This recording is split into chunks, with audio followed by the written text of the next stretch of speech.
Moms, have you ever had the problem where your teen used to just be filled with sunshine and you two are besties? And now she won't even come out of her room. Her grades are struggling. She only wants to hang out with her boyfriend. She's moody all the time and then tells you she doesn't even want to live. Your husband and you are constantly arguing. How do you handle this the right way? Doctors are suggesting meds, but your gut is telling you no. And that's where we're going to dive in today. Welcome to the Mama Genius podcast, where real stories meet real solutions for mompreneurs. I'm your host, Michelle DeKaiser, a mom of three, and your biggest cheerleader in business and motherhood. Mamas, welcome to the Mama Genius podcast, where real stories meet real solutions for mompreneurs just like you. I'm Michelle DeKaiser, a mom of three, entrepreneur, and your biggest cheerleader as you navigate the chaos of motherhood and business. Ever felt overwhelmed trying to grow your business while juggling school drop-offs, sports practices, and everything in between? You're not alone. In just 15 minutes or less, we'll dive into relatable struggles, expert insights, and practical strategies you can actually use to build the life and business you love, because you don't have to do this alone. Let's do motherhood and entrepreneurship together. Let's jump in. I got Tara here. Tara is a coach and mom of two adventurous teen boys, and Luca, their yellow lab. Her family loves traveling and exploring mountains. Tara helps family turn struggles into ease using practical and energetic tools. She bridges the gap between teens and their parents, helping teens move from anxiety to building confidence, independence, and direction.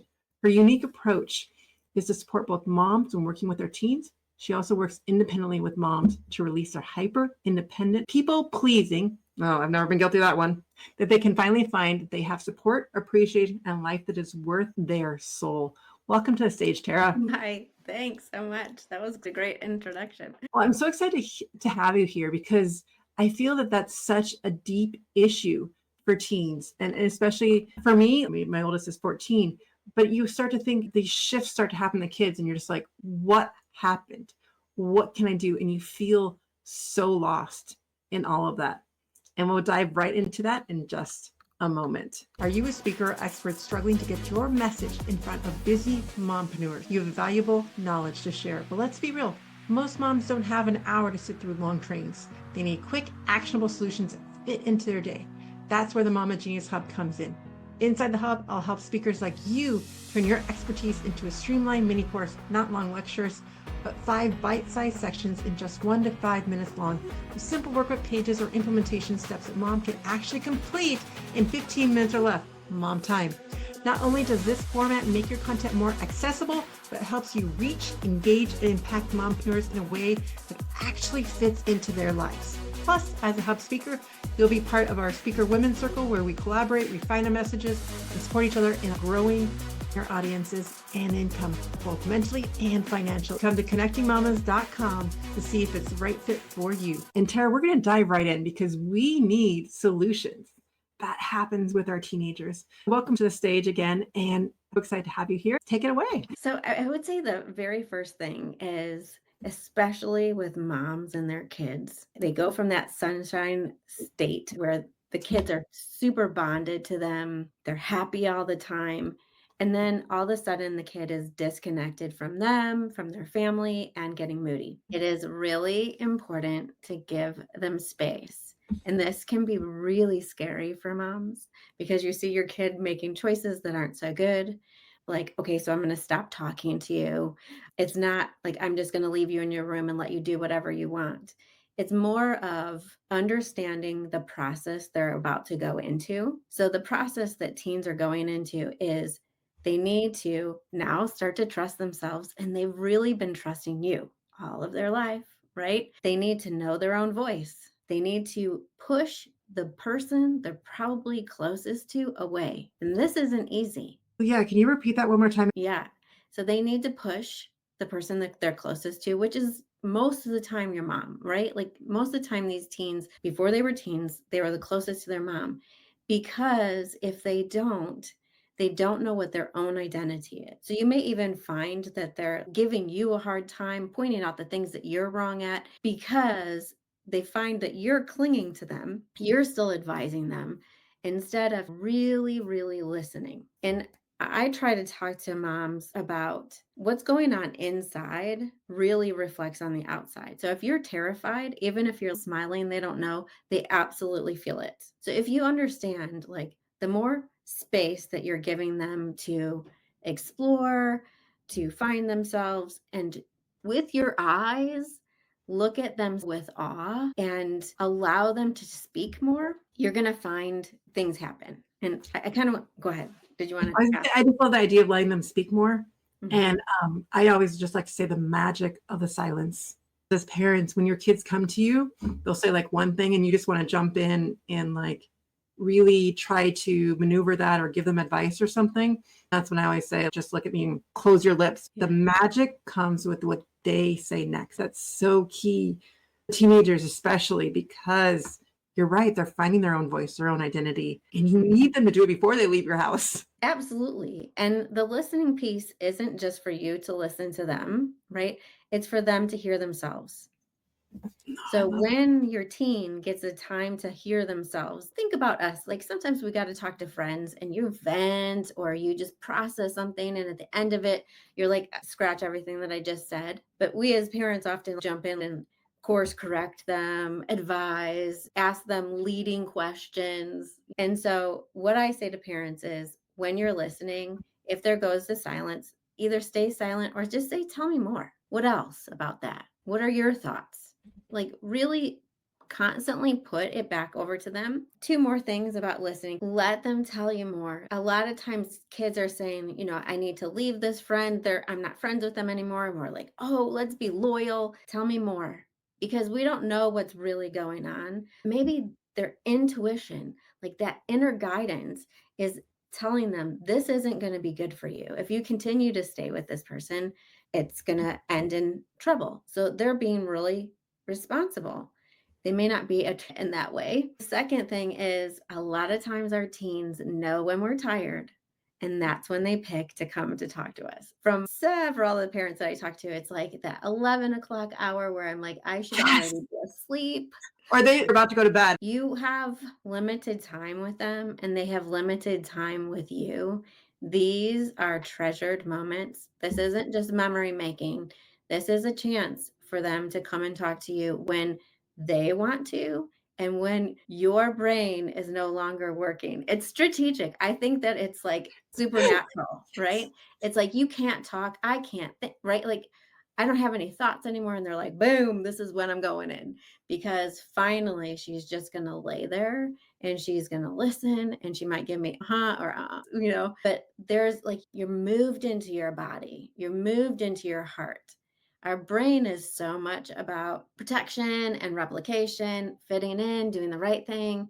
When you move deeply into your heart area and to the wisdom of your body, all of a sudden you start responding from that space of inclusion and giving them the space to direct themselves. We really want to do that. We want to allow them to begin to direct themselves, to know what they don't like, what they do like, because if we don't give that to them in the teen years, they will find somebody else to direct them. And that's scary. Whether it's a boyfriend, a girlfriend, a boss, someone at random. And I can promise you this, there's nobody out there who loves your teen like you do. You want to make sure that their voice is the one they hear over everyone else's. The teen years are the times where we allow them to hear their voice over ours. Then we wait and watch for them to course correct on their own. Oh my God, I have tears in my eyes right now. Like just the wait and watch and what you said with they will find someone else to direct them. And usually it's not a good influence, or it could be, but not necessarily. There's never going to be someone more than you. I was thinking about my son last night, who we went to high school open house, going to be a freshman, and just the idea of the course selections and everything. All of a sudden I just see his body shrivel up. He's like, they made it sound so much pressure. They made it like, these are the decisions for the rest of my life. And I was like, can we take a step back? Can you just look at this list and tell me, what are you curious about? What are you interested in? That's it. Can you just write down whatever courses you're curious or interested in? And I was amazed, being a former teacher, And from the high school experience I had, the choices that they had in the requirements, like they aren't even required a language anymore. That has changed. Right? Like a lot of the graduation requirements, like there's so much more versatility, at least in the school he's in. So it's like watching him try to make a decision. And I'm really trying hard to let his own voice out, because I could see the pressure, and that this is what's happening to a lot of our teens, especially in the school. Like, this is the rest of our lives. And I know I felt that way, but I feel like things are changing. And that's what I love about this podcast, your own genius. And how do we kids find their own genius? And that's why I was just like, please just look at this list. And what are you interested in? What sounds curious? And I remember the pressure as I try to do that to myself. Yeah. Well, and it's such a good thing to give them a break, right? It's really such a good thing. And to let them experiment. I love the word that you use, curiosity, because that shifts all of us. It's like, let's just be curious about, if you make this choice, what's it going to create in you? What direction is it going to give you? And tune all the noise out. I just want to circle back for 1 second to the story that we started this podcast with. And the last part was her not wanting to medicate. And like her gut was telling her. What are some of the things you advise on that aspect, especially when the conflict with the spouse is involved? Well, the first thing that I would say is, if your gut is telling you not to medicate, ask your teen. You want your teen in on it too. And like having that discussion, you want to be on the same page. If the husband or spouse is, again, like wants the medication, I would also say, look at what are the side effects and ask around about it. But the one thing that I bring to people is this 1 minute process that helps teens and their parents to center. And so I ask the parents to do it. And I'm like, I just want you to start off with 21 minutes a week, because it's 1 minute at a time, 3 times a day. You close your eyes, put your hands on, and you breathe. But the goal isn't to not feel anxiety. It's to connect from your brain. Our body is 8 parts, and we're living in this 1/8. We have 7/8 to live in. So when you breathe and you put your hands on your body, it helps to balance out the brain power as well as the inner wisdom. It doesn't seem like it would be powerful enough to make a difference, but it does. And then the other thing that I offer is that they look into natural alternatives. Things like doTERRA's Adaptive, which has GABA in it, and it helps to take that little edge off of the anxiety. They're still connected to their emotions, because once we go into the pharmaceuticals, they're like, I felt disconnected from myself and disconnected from my emotions. It's like it just pushed them so far away, I didn't have access. And we really want to still have access to our emotions. I think we'll end the podcast, your final takeaway being the breath work or your breathing aspect. We can just go through a couple takeaways. 15 minutes goes by fast. We want to make sure we're on mom time. But I love how she starts with number 1 takeaway is just giving that space, but not space where you're ignoring them, but space for letting them come to you. And I love how she said to really go into your body and remember that these are treasured moments. And takeaway number 2 is remembering that they need to seek out their own identity, hear their own voice, and find that listening to them. And that takes away to number 3 is use the words, tell me more. What are your thoughts? Don't put them into them. And when it comes to deciding different things, takeaway number 4 is more about asking those questions and seeing if there are natural alternatives, but also having those conversations and bringing your kids into it. And so let's bring Tara back for takeaway number 5. Yeah. So I call this the Muse method, because we're tapping into my unique self-expression. Some people call it soul expression. A lot of times we're so connected to other things, we want to bring back our center to ourselves. Okay.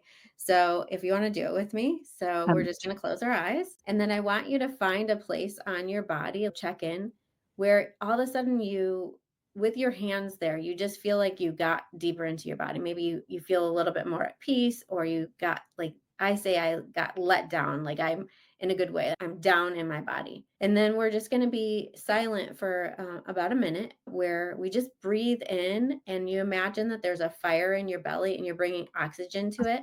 So it melts all the other ice and stuff that's heavy on you as you take up more space in your own body, and that moves out of your body too. So just continue to breathe, and then just take one more deep breath, and then you can open your eyes. So I talked a lot of the minute, but it's pretty powerful. Thank you so much for joining us today. And I hope this helps all of you moms get a little bit closer with your teens, getting some new perspective on how to create those treasure moments today.